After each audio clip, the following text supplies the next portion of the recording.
This is exercise 5-2. We have dim text open, and we're going to modify some dimension text. So we're going to open the ground floor admin wing. We're going to select the overall dimension that's indicated here, and we are going to double click the dimension to bring up the dimension dialog box. So we're going to double click on that, and then this is the dimension dialog box. All right, so it says replace text with, and then you can write in here 45 feet space 8 inches, and then press OK. Now you're going to get an error message saying that you cannot change the numeric value without moving the element to correspond with that value. So you can't cheat, all right? And I really like this in Revit, because in CAD you could make this say something with a dimension say something without actually moving the walls to the proper dimension. And in Revit you cannot. You would have to move the walls in order to achieve that dimension. So now we're going to replace it, and we're going to say overall. And we're going to hit apply so that you can see that that text updates and says overall. And then we're going to say OK.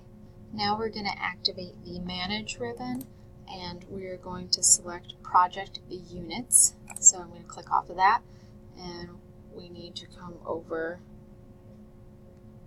on the settings panel here. We have to find project units, so that's right here.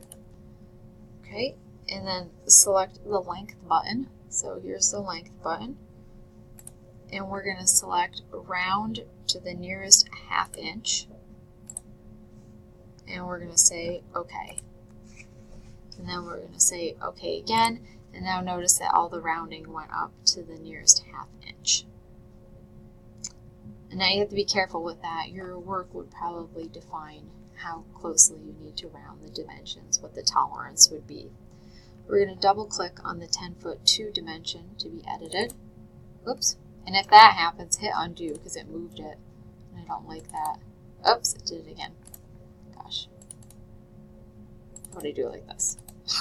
I'll just click on the text itself. That helps. So it makes it easier if you click on the text itself. In the below field, so down here where it says below, type in women's lavatory, and that should be in all caps when we write in architectural drawings. It's always in caps. Okay, and then we're going to say OK, and then notice that it placed that text below the dimension. We're going to double click the dimension with the question marks up here. So we're going to double click that. And actually we really wouldn't want to leave this like this.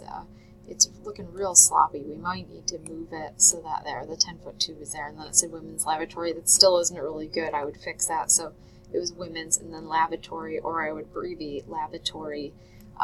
This isn't really proper way to show this. You probably want more like women's lab, and then OK, and then see at least it all fits in that box.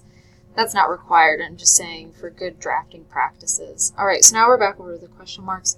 We're going to double click on those. Oops, if you do that, undo, double click slowly, and use actual dimension right here, actual value, and say OK, and then it puts the actual value in. So that's just some ways to manipulate dimensions in Revit.